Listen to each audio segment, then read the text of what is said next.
Good evening and welcome, ladies and gentlemen, to the October 16th, 2018 meeting of the Downers Grove Village Council.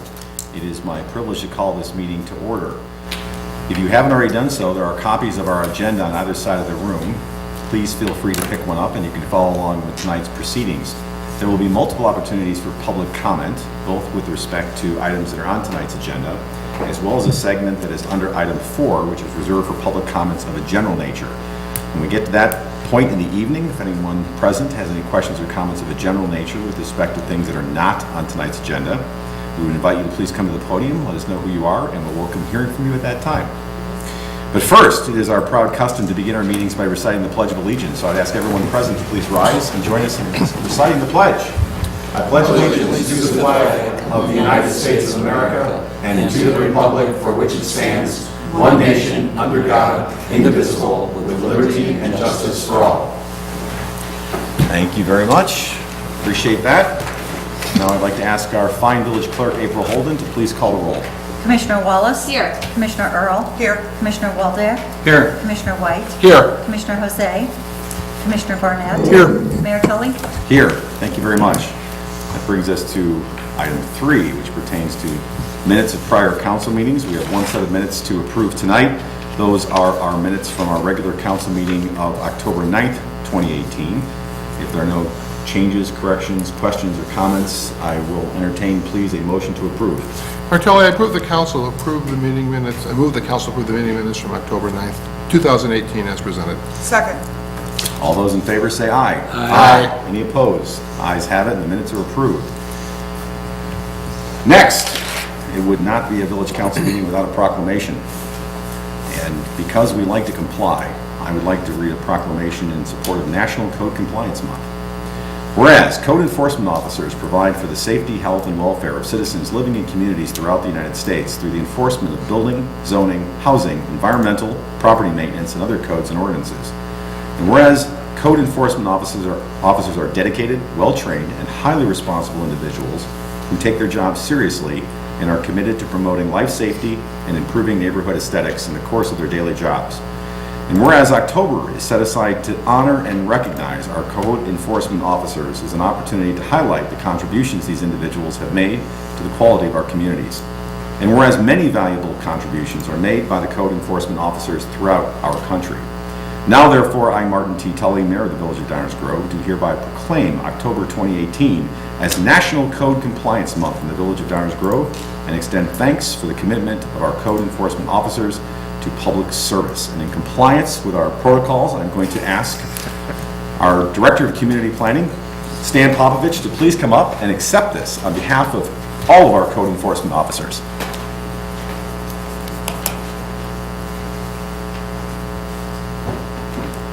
Stan, it would also not be a meeting without presenting you with a proclamation. It's good to see you again. It's a pleasure. Absolutely.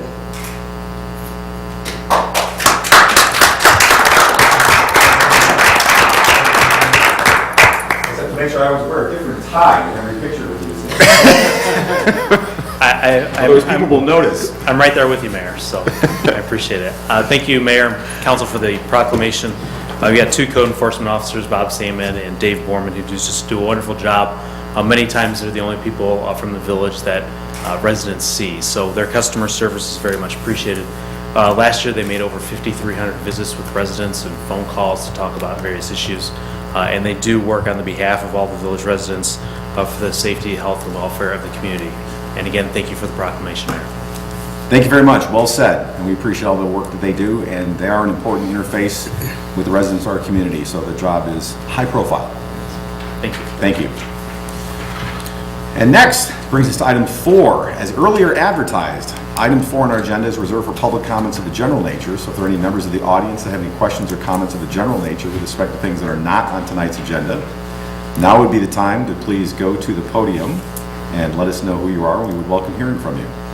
Any questions or comments of a general nature? I had the feeling that someone had a comment of a general nature they would like to make. All right, hearing none, we'll move on to item 5 then. Our consent agenda.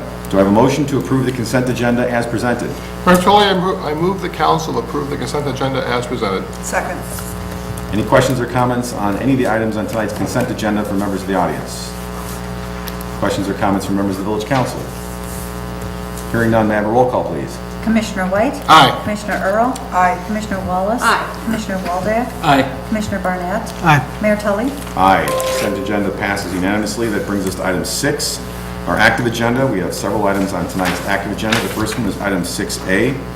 Do I have a motion to adopt an ordinance rezoning certain property located in the downtown from downtown business district to downtown core district? Martelli, I move the council adopt an ordinance rezoning certain property located in the downtown from downtown business district to downtown core district as presented. Second. Are there any questions or comments from members of the audience on this item? Questions or comments from members of the village council? I just want to say quickly that we're rather quiet this evening, but this is this is evidence that this is the end of a long and exhausting process, which has come to a satisfactory conclusion. So I think this is a great step forward. Thank you, Commissioner. Any other questions or comments? Was that 35 meetings or 36? That would be 37. Possibly. Next week. There's supposed to be hash marks on the wall. Keep track of this. It's like being at the deli. Could we get one of those little clippers so you can tell us when Hearing no other questions or comments from members of the council, roll call, please. Commissioner White? Aye. Commissioner Earl? Aye. Commissioner Wallace? Aye. Commissioner Waldeck? Aye. Commissioner Barnett? Aye. Mayor Tully? Aye. That matter passes unanimously. That brings us to item 6B as in boy. Do I have a motion to adopt an ordinance rezoning certain property located in the downtown from downtown business district to downtown transition district? Martelli, I move the council adopt an ordinance rezoning certain property located in the downtown from downtown business district to downtown transition district as presented. Second. Are there any questions or comments from members of the audience with respect to this item?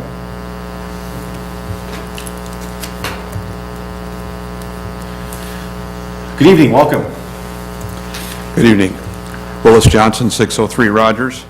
I would like to ask you to consider voting against this ordinance, and that is basically because of the setbacks I feel are onerous, where they're given the size of the lots, as I have expressed in the past. I think that the side, especially the side yard and rear yard setbacks, need to be either abolished or substantially reduced, although I don't know how you could reduce them much more than they really are. But I would ask you to not adopt this ordinance at this time. Thank you. Thank you for your comments. Any other questions or comments from members of the audience? Questions or comments from members of the village council? I'll just point out that, as was mentioned by Commissioner White, this has been a long process, and we've had a lot of people weigh in on it. And I am struck by the fact that no matter what we do, someone's not going to be happy. I know there are a number of people that are very pleased with certain aspects of the rezoning, and others who maybe not so pleased with aspects of the rezoning. The good thing about this process is it's not a static one. It's something that the community has revisited from time to time. So just because it's done doesn't mean it's done for all time and the end of time. But we've sort of reached, I think, the outcome of good, and we're trying not to have perfect be the enemy of good. Understanding that it's never going to be perfectly satisfactory to everyone. But we do appreciate everyone who's participated in the process, which has been a long one. And I think, as earlier counted, we probably had some 37 meetings on the topic. And I suspect that a future council will probably have as many meetings when this is revisited once again as any good land use for a community should be periodically, just like our long-range plan and our strategic plan, et cetera, et cetera. With that, if there are no other questions or comments from members of the council, I'll ask for a roll call, please. Commissioner White? Aye. Commissioner Earl? Aye. Commissioner Wallace? Aye. Commissioner Waldeck? Aye. Commissioner Barnett? Aye. Mayor Tully? Aye, matter passes unanimously. That brings us to item 6C as in Charlie. We have a motion to adopt an ordinance amending certain sections of the municipal code related to the downtown core district. Martelli, I move the council adopt an ordinance amending certain sections of the municipal code related to the downtown core district as presented. Second. Questions or comments from anyone in the audience with respect to this item? Questions or comments from members of the village council? Hearing none, may I have a roll call, please? Commissioner White? Aye. Commissioner Earl? Aye. Commissioner Wallace? Aye. Commissioner Waldeck? Aye. Commissioner Barnett? Aye. Mayor Tully? Aye, that matter also passes unanimously, and that brings us to the end of our active agenda and to item 7, which is our first reading or our workshop agenda. This is the portion of the meeting where items are presented for discussion and consideration only. No final action will be taken at this time. What we typically do is ask our village staff, first and foremost through our village manager, David Fieldman, to present the items to the council. If we switch things around a little bit, we'll ask the council to ask any questions or make any comments first, and then I'll open it up for any discussion from the audience. So with that, good evening, Mr. Fieldman. Good evening, Mayor Tully and council. There are 3 items on tonight's first reading agenda. The first item, item A, is an ordinance regulating tobacco purchases, and the background information on this item will be presented by our village attorney, Enza Petrarca. Good evening, Ms. Petrarca. Good evening, Mayor and Council. The next item is the Tobacco 21 ordinance. The proposed ordinance prohibits the sale, purchase, and possession of tobacco, alternative nicotine products, smoking materials, and drug paraphernalia to any person under the age of 21. The citation amount for possession and purchase violation is proposed at $75, and for the sale of those items by the establishment is proposed at a $300 violation. I'd just like to note that most municipalities surrounding us and in the Chicagoland area that have adopted this ordinance have kept the possession age at 18. We are proposing to raise that to 21, so I'll bring that up for council consideration. Be happy to answer any questions. Chief Gillette is also here to answer any questions. Thank you.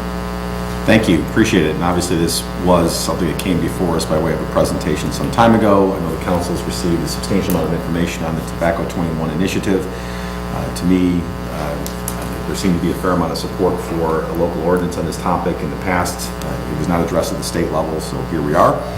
And the only question would be is the issue of the possession with respect to the age difference between 18 and 21, which is the only thing that I know that in the presentation we received that was not highlighted. In fact, it was indicated it's something that some communities have chosen not to do, but obviously anything we do should be right-sized for Downers Grove. So I understand that's staff's recommendation that if we're going to adopt this, we should do it in that fashion. Questions from members of the council? I support the ordinance as presented. Thanks, Commissioner. Anyone else? Comments? Questions? Commissioner Waldeck, good evening. Thank you, Mayor. I do support this ordinance. I do, since it is first reading, I do want to take some time during the week to debate, even with myself, the idea of going forward with the possession portion of it between 18 and 21. I think, you know, there's a lot in the public about possession of marijuana, which is illegal, and it has limits as to how much and so forth. And tobacco, I think, is an entirely different thing, and to have, I know there are fines, but I wonder about the enforcement, and I wonder about the effect on the person being so ticketed. So I will debate that during the week, and I welcome public comment on it, both publicly here and emails. I would appreciate it, hearing from the public. Thank you.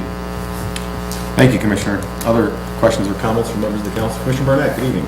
You do, Mayor. I will support this ordinance. I think it's the right message to send. I struggle a little bit with the premise of us being an outlier. I guess I want to be an outlier with delivering the right message about the intent for our community and what we hope is best for our community. There are some realities that we all probably should be sure we're on the right page with in terms of enforcement and in terms of, you know, we don't have business licenses, we're not geared up to do controlled buys. There's some elements of this, but in general, the idea that we would suggest to our community what we want to set as our standard is this, I think is appropriate. It's going to be a little tough sledding if we think we're going to start actually enforcing it. That's a whole different ballgame. And so, you know, that sounds horrible to say we'd make a rule and not enforce it, right? But the reality is that we operate that way in most instances with code things. And so what I think is just important is that the expectations of the public are made we work hard to set the expectations that the public has of what this really means for us. There's some real inconsistencies when we talk about trying to engage high schoolers and make sure that they're voting and make sure that they're engaged in the political process because we want their input, but we're not thinking that they're probably of age to make good decisions about alcohol and tobacco. There's some challenges there. I think it's frankly the right thing, but let's all keep some perspective on it, is I guess my word for those watching at home and those who will react to this in our education system and with their own kids and with neighboring communities. Thank you, Commissioner. Other questions or comments? Commissioner Jose, good evening. Thank you, Mayor. Good evening. I apologize to my colleagues for being a little late. There was a pedestrian incident on Burlington that led to a lot of delays. I will also be supporting the ordinance. I went into pretty good detail the last time on some of the conflicts that I was dealing with in terms of whether to support it or not, but I do think it is the right thing to change to 21 in both instances in terms of use and possession. I think the folks from Tobacco 21 gave a great presentation, and the facts in terms of all of the medicine and the health benefits of making this change are manifest, and I don't think we can ignore them. So I thank the staff for bringing this forward, and I look forward to voting in favor of it. Thank you, Mayor. Thank you, Commissioner. Other questions or comments from members of the council? I Commissioner do have Earl. a question. Good evening. And it just dawned on me as Commissioner Jose was talking. Does this also cover vaping? Yes. Okay, thank you. Any other questions from the council? Otherwise, I'll turn it over to the audience. Any questions or comments from members of the audience on this item? Would you mind coming to the podium? Only because otherwise folks won't be able to hear you at home. Thank you. Good evening, welcome. Good evening. I wanted to tell hello to council, to Mr. Jose. Good evening. To Mr. Waldock, to Madame Walnus, to Mr. White, Madame Earl, good evening, and to Mr. Barnett. I'm very glad to meet you here, and hello, Mr. Mayor, Mr. Tully. Good evening. Good evening. I'm very happy to meet you here, and hello to to Mr. Feldman and our beautiful Madame Lawyer, Madame. Okay. We're going to have to adjourn the meeting right now. You're not going to be able to best that meeting. Madame Petrarca, because she's extraordinary, you know. And I wanted to tell you that prosperity of any country is exclusively in the hands of science. Science is actually engine of prosperity. And prosperity is in the hands of doctor of physics, mathematicians, high-tech people, okay? And second thing I wanted to tell you that I love those people. And as I told you last time when I had the honor to meet you, I wanted to be with you on the same page. And so why I came here? As a first, I loved Abner's Grove. This is not huge, big city, but I have peace here. My son is grown here.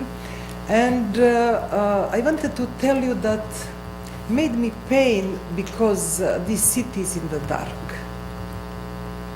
Our streets are in the dark. And this is my city, those streets are my streets. And I want those streets to be with light again, so that teenagers who are driving are not in danger.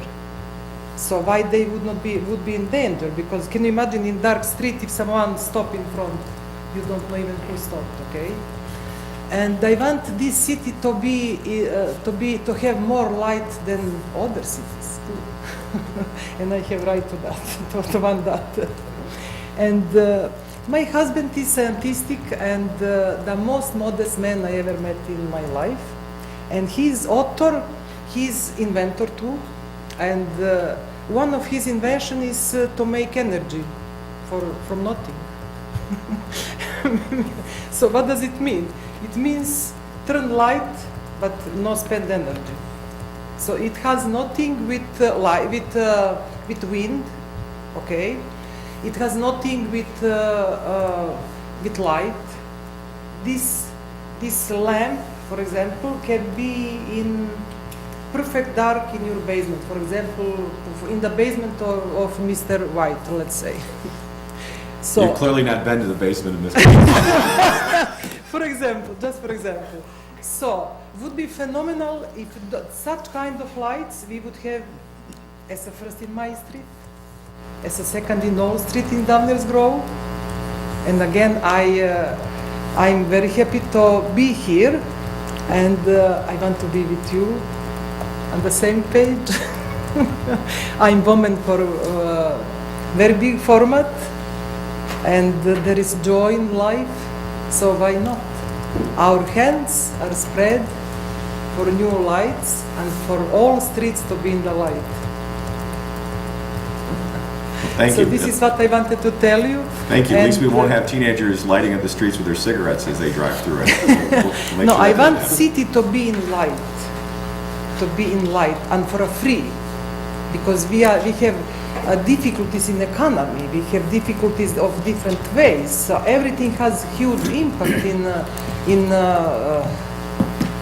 in certain priorities, and I still want this to be done. You know. And my husband wanted to make patent for that, and I told him, Stan, don't patent this. So why don't patent that? Because Chinese are coming and stealing. We don't want this to be stolen. So this is, even American president noticed that, and this is matter of fact. So another his innovation was about saving of energy. So can you imagine Boeing company, for example, spending this amount of energy per month, spending this amount of money? So can you imagine if this is up to 30% less? Cannot be more than 30, but up to 30.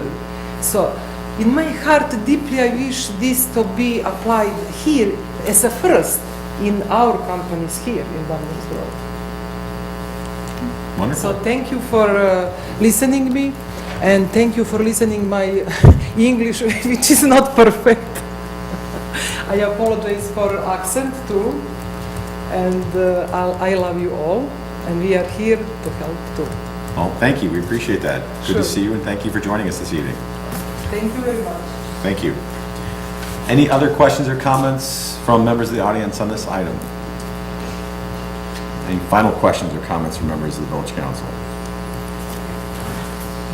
And just for the record, I heard no objection to any of the comments that were made about the village attorney, so that will be memorialized for all time. And so she will also present the next item on tonight's first reading agenda. Thank you. The next item is an ordinance proposed to amend the Class P1 liquor license classification. The proposed ordinance would amend this license classification to remove the 3,600 minimum square footage requirement. Currently, convenience stores less than 3,600 square feet are restricted to only a beer and wine license. Over the years, we've received several requests from our current businesses that do not meet that requirement, asking for a full alcohol license. We've conducted a survey of the surrounding towns and found that most of our surrounding municipalities do not have a square footage requirement. So we have prepared an ordinance removing that square footage requirement so that they would also be allowed to sell full alcohol in addition to beer and wine. I also just want to note that the current 25% retail square area for tobacco and liquor of the establishment would remain in place. So they would still Maximum. be maximum. They would still be limited to only 25% of their retail square area for both tobacco and alcohol. That is all, Mayor. Happy to answer any questions. Thank you for the presentation, and I'll just share with my colleagues that this was something that I asked that come forward in my capacity as the liquor commissioner for the Village of Downers Grove. As the village attorney mentioned, as the materials that we have indicate, over the years, a number of businesses in town have raised this question with me, and frequently, actually most recently, several. And the question I asked was the square footage requirement. These are businesses that wanted to remain competitive with their counterparts in other communities, were unable to do so because of this restriction. So I posed the question, why do we have the restriction? apparently it's been there for a long time, and in doing a survey, looking into the communities, apparently most communities do not have this restriction, and we couldn't really figure out any good reason why we did have it. The real issue to me seems to be more the percentage, the maximum of the 25% of the space that is utilized, rather than some arbitrary 36,000 square foot requirement. So that's why I brought this forward. I also asked that it be brought to the council directly, because I view this as a policy and a legislative issue as part of our ordinance. It's not a compliance issue. It's not whether the businesses qualify or whether they've gone through Bassett training or any of that. It really, the training and the other requirements that are necessary for someone to sell beer and wine are really no different than if they're also selling spirits. So I didn't see any reason to have this go through the Liquor Commission, because they're not conducting any kind of a fact-finding mission in terms of whether or not the applicant is, for lack of a word, whether we're deserving of a license, which they already have. And this is really more of a policy and a legislative prescription, and one that I see as a change that I think we should make in order to continue our reputation as being more business-friendly and making sure that our businesses can be on the same foot as others in the surrounding area who otherwise are losing out sales to. And also, we weren't able to find any real good reason for why the restriction was there in the first place, which was the first thing I asked, is why do we have it? What's the rationale behind it? And the answer being there really isn't one, and nobody else, and very few other communities have it. It seems to me that it's time for a change. So I thought we'd bring this directly to the Village Council, given that it is a more legislative issue, a policy issue, than a compliance or a determination as to whether someone has met the requirements to be issued a liquor license in the first place. So with that, questions or comments from the rest of the council? Commissioner Barnett? Thanks, Mayor. I'll be supportive of this change. I was going to just weigh in on that square footage thing. It was probably pretty arbitrary to start with. I know in the past when we've modified liquor ordinances, we've put some controls like that in situations where we were sort of adding to or expanding the opportunity for service, simply, I think, to allow us a little more slow approach to the concept. It probably was relatively arbitrary to start with, and given that we don't seem to have any particular problem with those license holders immediately above that square footage, there's no reason to expect the same type of business operating slightly below it would have any particularly unique problem, so Right. I'm fine with it. That's probably why it was there, though. I appreciate that perspective, because I did ask. Thank you. Other questions or comments from members of the council? Commissioner Waldeck? Hi, thank you. I think your description of the situation was right on target. I can support this. Some months ago, I insisted on keeping some of the old rules, and I said if we change them, we should look at all our other rules, see that they all make sense. And this is one of those. I'm glad you brought forward, and I'm very happy to see this change made. Thanks, Mayor. Thank you, Commissioner. Other questions or comments from members of the council? Very good. Thank you. Oh, I'm sorry. Any questions or comments from members of the audience? We did tobacco, now we did liquor. I think that's enough for one night. Yeah, right onto the budget. So, the next item on the... Someone would say those other two things are necessary precursors to the latter. Yes. This is a further discussion of the proposed FY19 municipal budget. We'll put up the review schedule here next, and you will see that this is the third of many discussions of the FY19 proposed budget. Tonight, we will present the general fund, related funds, capital, stormwater, and water funds. So most of the presentation will take place tonight. We always like to start with a quick overview of the key points of the budget, and this year the key points were put into a wonderful 45-second video by Doug Kozlowski and Chris Durlow. Here we The go. village has just delivered the proposed 2019 budget. It's ready for review at downers.us. Inside, you'll find The budget is here, so we have some technical difficulties real quick, so we'll go on to the next slide. The key points there are, once again, we have a balanced budget with revenues equal to expenses. We have, once again, for the 8th year in a row, no property tax increase for operations. We do have a required property tax increase for required contributions to public safety pensions. And the last key point is we continue with our multi-year focus on investing in infrastructure with over $24 million invested in streets, sidewalks, stormwater, and water. So that tested my memory. I had no notes on that. But we will now move on to the general fund and related funds. The related funds are shown here on the screen: health, risk, fleet, and the equipment replacement fund. So as we look at our general fund, the general fund, of course, is the village's main operating fund and accounts for the majority of village services. It has many revenues sources which support the general fund, not just property taxes, which is a common misnomer. And again this year, the recommendations of the long-range plan are reflected in the general fund budget, and this is where I remind everybody that if this looks very familiar to everybody and has no surprises, it's because we did our job as a team and council provided great direction on these issues during our long-range planning sessions. As you can see in this table, the general fund is balanced with revenues and expenses equal at $48.2 million. Also note here in this slide the ending budgeted fund balance, just over $19 million. What's important here is that fund balance is at the level recommended by independent financial rating agencies and is also compliant with the village's own policy. That is important. As you know, you'll hear later tonight that we are proposing to issue some bonds for stormwater, so maintaining that fund balance, particularly in 19, is very important. I want to take a minute to look at general fund revenues over time. This graph on the screen shows those revenues over the past 5 years or so, and what you're seeing here is total revenue in the general fund is increasing very slowly. The FY19 revenue is budgeted to increase by about 1.8% over the current year budget. This is driven by strong performance in the food and beverage tax, which was implemented this year. Strong performance, especially recently, as reported by Michael Casa, in our sales tax and home rule sales tax revenues, and by increasing state income tax revenues. So all of those are performing quite well. And the other item that is increasing is the public safety pension levy. It shows up both on the revenue side as the levy and on the expense side as the required contribution. We'll look at a similar graph on the expense side, showing general fund expenses over the last 5 years or so. Very similar graph, but the story here is continued, strong, effective cost control measures. The FY19 expenses are budgeted to increase by only 1.76% over the current year.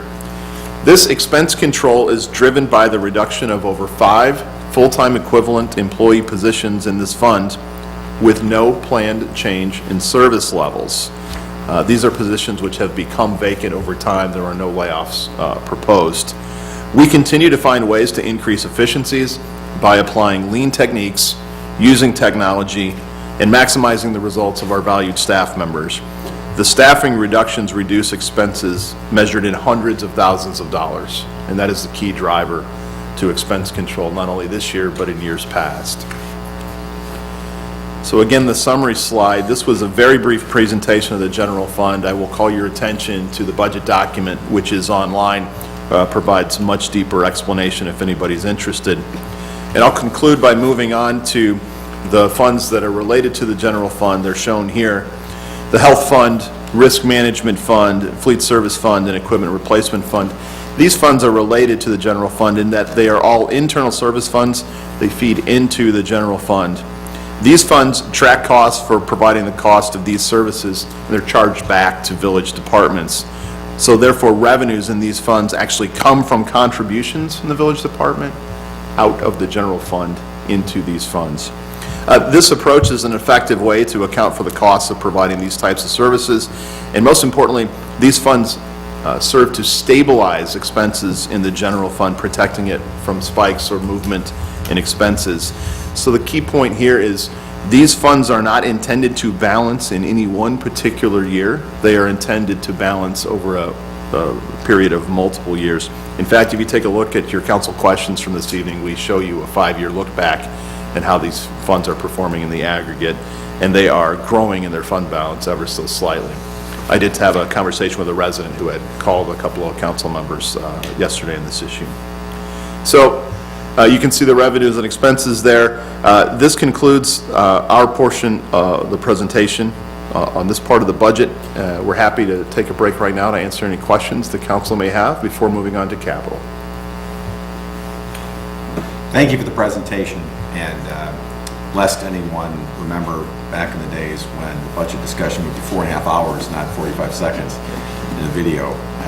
This is not because of a lack of focus or diligence. It's just the opposite. It's the increase in focus and diligence as opposed to it taking place over a very brief period of time called the budget discussion.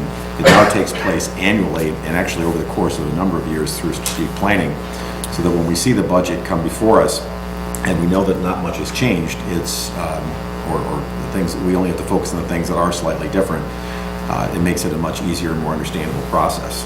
And on that note, I will say once again how much more easily digestible, understandable, and navigable the budget document is than it was, say, 10 years ago. All of that contributes to much more transparent and accountable discussions about where exactly the dollars, the public dollars that we're entrusted with go and how they're utilized. So with that, let me ask if there are any questions of the council at this juncture with respect to meeting number 12 or 1 or 4 of 12 or wherever we're at on the schedule there. Commissioner Jose. Thank you, Mayor. Not so much a question as a comment. Manager Fieldman highlighted some of the cost control measures. I just wanted to highlight one in particular in the health insurance fund. The village has consistently come in dramatically lower than what is the typical medical trend or medical inflation in cost.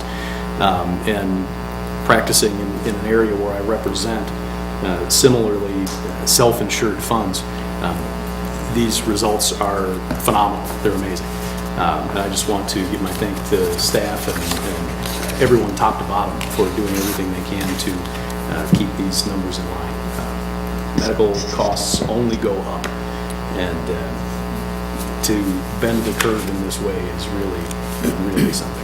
Thank you, Commissioner. To put the actual numbers on that, over the last 7 years, the national trend is up 47%. Village of Downers Grove performance over that same time frame, 16.3%.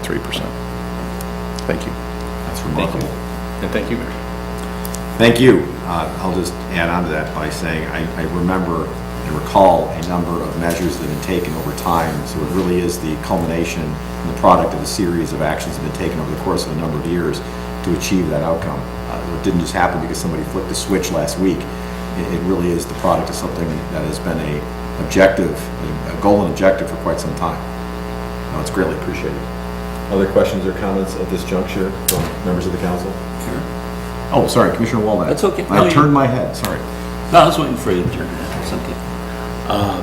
The mayor commented on the changes to the budget. I think when we talk about the number of all-day Saturdays to present the budget, I think part of that was it was paper. It was a different technology, and also it was different every year. It was presented in a different way, and I think now we're starting to see some consistency in the reporting. So it's, you know where things are, you know where to look it up, you can look at the line items. It's very transparent and very consistent, so for those of the budgeteers out there, it's easier to understand and find what you want. Having said that, I again urge that we have a lot more budgeteers out there to,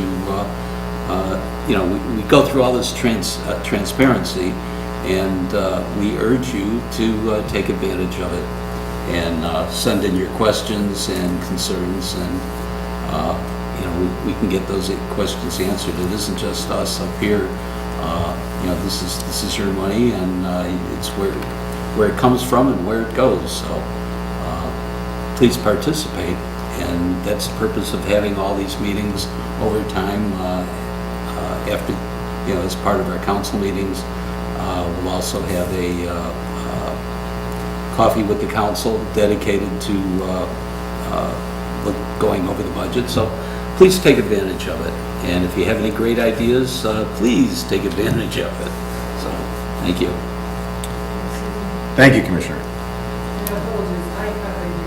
Oh, hold on a second. We're going to, I'm going to finish up with some questions here, and then I'm going to ask if there's any questions or comments from the audience. So if you don't mind being a little patient with us. Thank you. And it may be right now, but I'll find out. Any other questions or comments from members of the council? All right, now that I'm sure, I'll ask if there are any questions or comments from members of the audience, so please.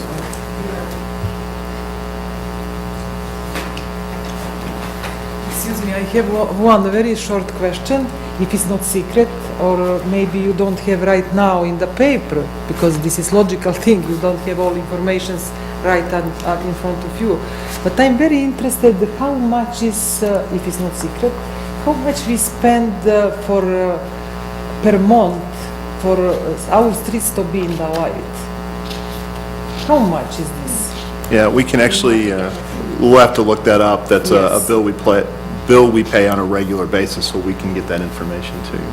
I would be happy to see that, because to compare with balances, with inputs, with other stuff, you know. Will do. For beginning, and you are mine. We will get that information to the council and this resident. Yeah, because budget will be, can you imagine, if we decrease this expense, budget will be higher to help whenever is need, you know. Absolutely. Okay, thank you very much. We'll find that out and get that information to you. Thank you. Mayor? Commissioner Waldeck. Thank you. I know some of the electricity bills that we get, it would be nice to know what exactly we're paying and what we really are given by our provider. The franchise We agreement. aren't yeah. charged for everything, in other words. That's correct. So we can get a little report out to council on that item. Great. Any other questions from the audience on the budget at this juncture? And what a great segue into the next portion of our presentation, if I may, Mayor. It speaks of capital, including things like streetlight projects. So to finish up our presentation of the budget, at this point is our Public Works Director, Nan Newland, who'll go over capital and related funds. Good evening. Ms. Newland. Thank How are you? I'm great, thank you. How are you? I'm splendid. If I was any better, I'd be you. I'm going to provide a summary of the funds that support the village's infrastructure. This information is found in the Stormwater, Water, and Capital Projects funds, located in tab 6 of the budget book and beginning on page 12 of the budget message. Also in attendance this evening are John Welsh, who's our Assistant Director of Public Works for Engineering, and Stan Balicki, he's our Assistant Director of Public Works for Operations. These two gentlemen are instrumental in the management of the funds that I'm going to be talking about. The proposed 2019 budget includes over $24 million for continued substantial, I'm getting ahead of myself, continued substantial investment in the village's infrastructure. 25% of that amount is for improvements to the water system, which are shown here on this pie chart in blue. 17% is for improvements to the street system, shown in light blue. 29% is for stormwater and drainage improvements, shown in green. And about 19% is for the other areas, which include sidewalks, traffic, major buildings, parking, and forestry. This chart you'll find on page 11 of the budget message. I'm going to start off with the Stormwater Fund tonight. This is an enterprise fund. It was created in 2013 for the purpose of providing revenues to complete needed capital improvements and to increase the level of operations and maintenance over time. This work is being accomplished through a plan that was adopted by the council that includes planned increases to the stormwater fee to fund this work and support bond issuances to fund capital projects. More information about the Stormwater Fund is found on pages 4-22 to 4-24 in the budget book. Nan, I'm sorry to interrupt, but would you mind taking just 2 seconds and explaining what an enterprise fund is? Yes, it's a fund where we collect fees, such as the water fund is our other major enterprise fund in the village. So you pay your fee through the, your bill for the water fee. That money stays inside the fund, similar to stormwater. We use the revenue within that fund to pay for expenses in that area. So it's collected as a fund and accounted for within that area. The stormwater fund, parking fund, and water fund are all enterprise funds. Yes. Thank you. This chart shows the proposed revenues and expenses for the Stormwater Fund for 2019. Revenues are projected to be $12.06 million, and expenses are shown at $10.55 million. While it appears that revenues are more than what we're expending in 2019, this is due to a $7 million revenue that's from a planned bond issuance, as Dave mentioned earlier this evening. The bond is shown as revenue in 2019 and will be spent over 3 years for capital projects. 2019 revenues include $4.6 million from stormwater fees, which include a planned increase of 8.5%. A bond issuance of the $7 million, and funds from grants and developer contributions. These revenues will fund the completion of capital projects that reduce flooding and improve drainage throughout the village. The $10.5 million of planned expenses include $2.4 million for operations and maintenance, $1 million for debt service to pay for existing bonds, and $7.1 million for capital projects. This is a list of the capital projects that are planned for 2019. The largest of these projects is shown on the top at about a little over $4.6 million. That's classified as SW080, similar to as we've done in the past several years.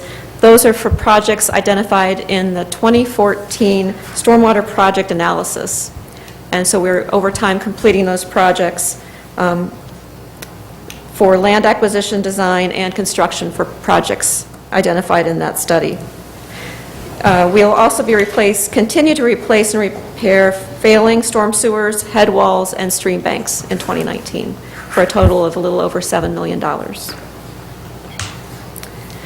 This map shows the locations where projects from the 2014 stormwater project analysis were completed in 2018, this year. Those are the red stars, as well as the projects planned in 2019, which are the green outline stars that are yellow in the middle. Those are the projects for 2019. In 2019, we're also going to be spending money to perform a comprehensive stormwater level of service analysis throughout the village that'll help us in the future to prioritize and plan for future stormwater projects to make improvements throughout the community. I'm going to switch gears now and go to the Capital Projects Fund, which includes street maintenance, sidewalks, and other capital projects. In 2019, we plan $7.35 million for revenue and $8.65 million in expenses. Revenues are generated from home rule sales tax, property tax, and telecom taxes. The $1.3 million difference represents a spending down of fund balance in this account. So here's the major categories of spending in this area. Village streets make up the majority of the capital projects. When you add in the motor fuel tax funds we collect through the state of Illinois, we plan to spend over $4.2 million on street maintenance for things like resurfacing, crack filling, patching, and pavement sealing. Residents are also going to see substantial investment throughout the village in places like Ogden Avenue, 55th Street, and 75th Street, being done by DuPage County and the state of Illinois in 2019. We plan, in the next category, in sidewalks, we plan to spend over $1.8 million in 2019 for sidewalk improvements, including maintenance and new construction. New sidewalks will continue to be constructed within the West Burlington area, as well as completing sidewalk gaps along Ogden Avenue. The rest of the money in sidewalks is for maintenance and for ADA compliance. The budget also includes money for traffic projects, including a traffic signal replacement on Finley Road at Finley Mall, street light replacements, continued funding for the emerald ash borer treatments in our forestry area, and we are getting close to the end of that project. I think we're going to see a little bit more money in 2020, but we're getting closer to completing that emerald ash borer program. We'll also have some money invested for some sidewalk improvements, which will include some bicycle parking in the downtown, which will be partially grant funded. Lastly, we have our water fund, another enterprise fund, with revenue generated from our water customers. Information about this fund can be found on pages 4-26 through 4-27.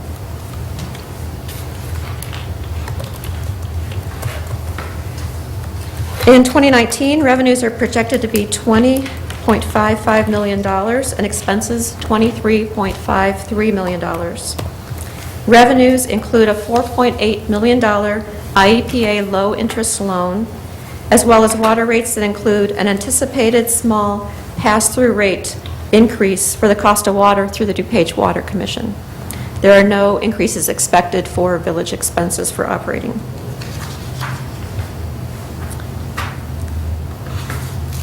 This is a breakdown of the expenses. $9.4 million approximately, or 40% of the total, is the single largest expense in this fund, and this is for the cost of water. O&M is projected to be $4.3 million, or 18%. The budget includes proposed addition of 2 positions in this area of operations and maintenance. We did recently looked at all of our services in this in the water operation, and found that there were some key operations that we did not feel we were completing to the level that should be completed. Things like testing the accuracy of our large meters, which affects the amount of revenue we collect, as well as administering the state-required backflow prevention program. So we are proposing addition of 2 employees in this area. However, the cost of the positions is expected to be budget neutral and offset by increasing revenue from improving the accuracy of our large meters. Debt service will be $1.4 million, about 6% of the total expenses, and capital costs are planned to be $8.5 million, or 35% of the total. The major expenses in 2019 for capital projects are for water main replacements at $7.3 million and continued SCADA and facility maintenance programs for our water system.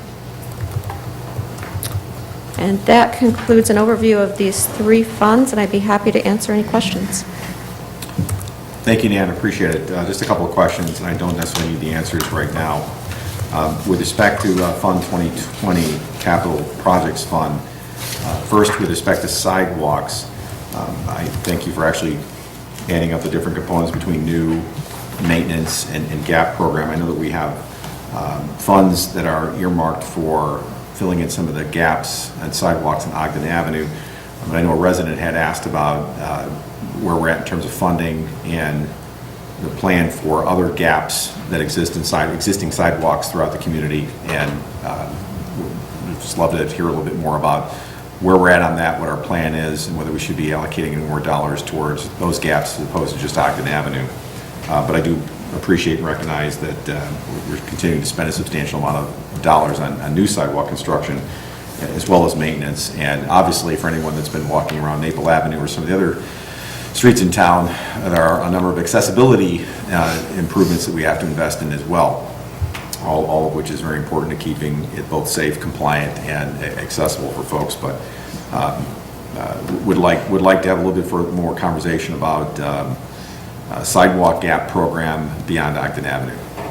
The other question I had is not related to the funding for the Emerald Ash Borer program, but more, and again, not right now, but an assessment as to how that's all sort of panned out, because I do recall the dire predictions that were being made some time ago, that there was nothing that could be done. We invested in a program, we've taken some steps, and as you mentioned, we're coming to the end of that program. We're just curious to get an assessment professionally from either yourself or Village Forester as to how is that all panned out versus what we thought might happen. And again, don't need to have that answer now, but I'd be curious to know. Thank you. Other questions from members of the council? Commissioner Earl. I do have a question, since you brought up forestry. In general, it just seems that as you drive around the village, that the health of the trees in general, and not even just the parkway trees, but all of the trees, seems to be really suffering this year, and we've had a lot of tree loss on private property as well as public property.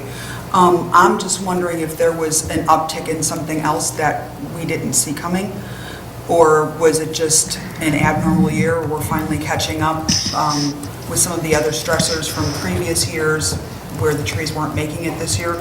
I had a discussion with several other people, and they had the same perception, so I didn't know if there was something that we weren't catching that was new to the scene. So if you have any insight, that would be appreciated. We can include that with an EAB update. I know there's been some pine tree-related illnesses, diseases out there, and I think we're also seeing some of the ash on private property where maybe some property owners aren't as aggressive as taking down some trees, and now that's kind of getting in a catch-up mode. But I can give you an update with the mayor, with what the mayor requested for the EAB report. Okay, thank you. I know anecdotally, and using my water bill for a particular month as an example, that we did have a drought period where a lot of trees suffered, and if you weren't diligent about applying lots of water, again, as my water bill reflected, that could explain some loss on private property as well, because I know we had to invest heavily in maintaining some of the trees on our property. Understood. I didn't know if there was, like I said, something that was coming to the forefront that we hadn't seen much of yet, or, I mean, there were some maples that I saw that have some kind of a disease going right now. As they're losing their leaves, there's some big, like, fungal spots on those. I don't know if that's a long-lasting thing or if that's just a one-year thing. I don't know. It seems like some of these trees that are going down were previously healthy and or moderately well-established. They were more middle-aged trees, or not necessarily young trees or old trees. So just the age of tree you wouldn't expect to be losing. So I was just curious as to if there was anything new that we were seeing out there. So thank you. Thank you, Commissioner. Other questions or comments at this juncture from members of the council? Thank you very much. Wait, almost forgot. Any questions from the audience? So thank you, Mayor. We will follow up on the questions and requests for information that we heard tonight. The next opportunity to discuss the budget is actually on a Saturday, October 27th, Fire Station 2 at 9 a.m. That is a community-driven discussion. Whatever any of the attendees would like to talk about or raise as questions or issues, we will be happy to respond and discuss at that meeting. And there'll be other opportunities as we move through November and December. And that ends our first reading tonight, Mayor. Splendid, thank you. That brings us to item 8, which is the mayor's report. And I have 3 things I want to highlight. Number 1, as was mentioned, and as Commissioner Waldeck has already highlighted, we will be having a coffee with the council version of the budget discussion. And that would be Saturday the I just had it up on my screen and now I took it down. Saturday, October 27th from 9 a.m. until 10 a.m. at Fire Station number 2. And so anyone who can't make it to an evening meeting to discuss the budget, we do have a Saturday morning version that will take place on that day, and obviously would welcome anyone to come and ask any questions or share any ideas with us at that point in time. Next item, I wanted to just report out to my colleagues with respect to a couple of brief things regarding our participation in DUCOM, or DuPage Public Safety Communications, which is the regional 911 dispatch organization that we are members of and participate in. As part of our membership, Manager Fieldman and I are both board members, and I serve as the secretary and the executive committee for DUCOM. Wanted to let you know that because you have, sometimes no news is good news, you haven't heard anything, and that's good news, because the transition is now fully gone from the old facility to the new facility in Wheaton, and that went almost without a hitch due to a lot of planning and hard work by both the membership and staff at DUCOM. So the transition to the new facility worked as planned. I had an opportunity after today's meeting to actually tour the new facility in full operation, and everything's working quite well. So our dispatch is being handled out of that facility now, and there was no disruption or impact on our community. Now the question is what to do with the old facility, because it does belong to the membership, of which Downers Grove is one of the many members of that facility, and there will be discussions in the future as to what to do with it. It is being powered down, but it's still currently being used to house some data. It still has some CAD functionality, but ultimately we'll have to figure out whether there's any interest in using the facility for training or for something else. But that will be something that will be taken up at a future board meeting, and as members, Downers Grove will have a say in that. We also entertained the auditor's report with respect to the organization. You'll be glad to know that it has a net positive position of about $10.6 million, so that's good. And its reserve policy is right where it should be according to policy. And this will all be addressed again as part of the annual budget discussion for DUCOM, which is coming up in the near future. I just wanted to share that. And then last, wanted to just let the community know that another terrific economic development project in Downers Grove and in DuPage County experienced, or celebrated, I should say, a groundbreaking today. Green Bay Packaging, a terrific company from where else? Green Bay, Wisconsin, and also with facilities across the United States and including in Mexico, celebrated their groundbreaking on their new 170,000 square foot build-to-suit distribution and design center located over on Warrenville Road in Findlay here in Downers Grove. Commissioner Earl, Commissioner White were also at the groundbreaking ceremony. They are really excited to be in Downers Grove. The CEO of the company was there, Will Kress, the president and CEO of Green Bay Packaging.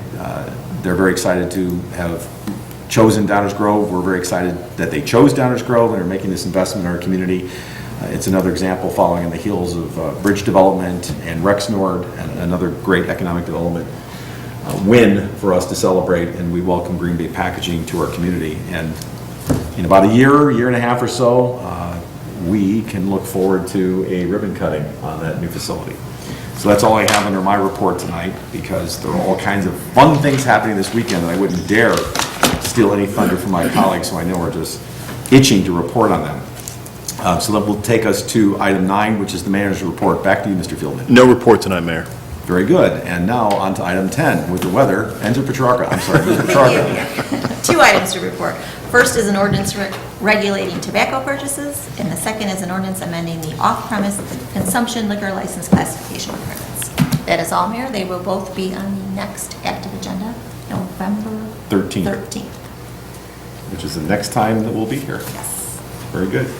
Thank you. That brings us to item 11, which is reserved for council member reports. This is an opportunity for members of the council to, like I just did, share either items of interest or other goings-on in the community with those present or watching at home, or also to report out in their role as liaisons or members of other public bodies that have some pertinence to the village of Downers Grove. I'll start with my left tonight, Commissioner Barnett. Evening, Mayor. I have no report. Thank you very much. Commissioner Earl. No report, Mayor. Commissioner Jose. Thank you, Mayor. This past Wednesday, I think everybody on the council attended the Deals Are Brewing in DG, the Economic Development Corporation's 3rd annual brokers reception. It was all at Alter Brewing Company. We had a great turnout. I believe the event was sold out. We also had various representatives from staff there, and just a great turnout from brokers, including many who had never been there before and are looking to do deals here in Downers. So hopefully a lot of connections were made, and we will be having additional groundbreakings and ribbon cuttings in the future. Thank you, Mayor. Thank you, Commissioner. Commissioner Waldeck. Thank you, Mayor. I'm going to defer my report to Commissioner Wallace, but I'm also counting on you to explain why we aren't going to meet the first Tuesday in November. Oh, I'm happy to do that, so I'll save that for the end if you wish. Okay. So I'll go over to Commissioner White. I've got to give Commissioner Wallace the spotlight. Yes, absolutely. Just basically a few brief comments. I also attended the EDC event last Wednesday and the groundbreaking this morning from Green Bay Packaging, and I'm quite thrilled at the recognition in the larger world how centrally located Downers Grove is, and that there's tremendous opportunity for future growth, which is highly relevant to our budget discussion. Because when we're able to have this economic growth, then we're able to provide the top-notch services that are provided without imposing property taxes on our citizens. So it's just, I think things are going just great in that regard, and there's more to come in the future. Thank you, Commissioner. Well said. Commissioner Wallace, anything happening this weekend? Thank you, Mayor. So many things happening this weekend that are very exciting. This is one of my favorite weekends in Downers Grove. So lots of Halloween activities. So Saturday, October 20th, The Navigate Adolescents Annual Pancake Breakfast, which is at Ballydoyle from 8 to 11. You can go with your family, go eat some breakfast, enjoy, and then move on over to the Halloween window painting. So bring something to donate for Fish Pantry, and some paintbrushes, and Rotary Club of Downers Grove and Downers Grove Downtown Management Corporation will provide you with paints. That is from 9 to noon. And then you can stop at the Living Cemetery from 10 to 12 at the Main Street Cemetery, presented by the Downers Grove Historical Society. Very exciting stuff. Wow, I can barely contain my enthusiasm. Me neither. Isn't the historic building also? Love it. What? Yes, that is not on my list, but yes, there is also a... But wait, there's more. But there's more. deferred. There's a dedication, right, and The Penner Building. the Penner Building, thank you. What time is that? Do we know? That is at, I 12, I think. believe that's at noon. So you had the time right, thank you, Mr. President. Very good. As mentioned, as advertised and promised, lots going on. So to answer Commissioner Waldek's question, thank you, Commissioner Wallace. To answer Commissioner Waldek's question, I want to let everyone know why we're not meeting again until November 13th. The reason is that we ordinarily meet on the first 3 Tuesdays of every month. Today being the third Tuesday, we're not meeting on October 23rd or October 30th. The first Tuesday in November is a very special day. It's Election Day. And a while ago, this council chose to not meet on Election Day so that folks could instead focus on doing their civic duty and participating in the election process. Since November 6th, 2018 is Election Day, we will not be meeting on that Tuesday. And for those who are interested, we will be meeting instead for the first time in November on November 13th. How did I do, Commissioner Wallach? Very good. All right, very good. So instead of coming here, they can just go vote. That's Or right. vote early. Speaking of early voting, I'm glad you mentioned that. Once again, Downers Grove Village Hall, in fact, the committee room across the hall here, will once again be an early voting site from October 22nd all the way through November 5th. You can actually early vote right up to the day before the general election. So as we point out, there's really no reason for folks not to vote. And there's a lot of interest in this election cycle. We'll provide lots of opportunity for people to cast their ballot. Speaking of meetings, we cannot adjourn tonight. We do need to go into executive session pursuant to the prescribed reasons that Commissioner White will soon include as part of a motion to This is convene number into 7. closed section. Number 7. Number 7. I believe it's number 7. Because you highlighted number 3. Oh, no, those are old highlights. That's been highlighted since 1998. Mayor Kelly, I move the council convene into closed session pursuant to Section 2C5 of the Illinois Open Meetings Act to consider the purchase or lease of real property for use of the village or whether a particular parcel should be acquired. Is there a second? Second. Thank you. All in favor, say aye. Aye. Any opposed? Motion carries. We are convened into closed session. We will not be reconvening into open session. So for all of those of you here tonight and watching at home, good evening, good night, have a very safe and happy Halloween.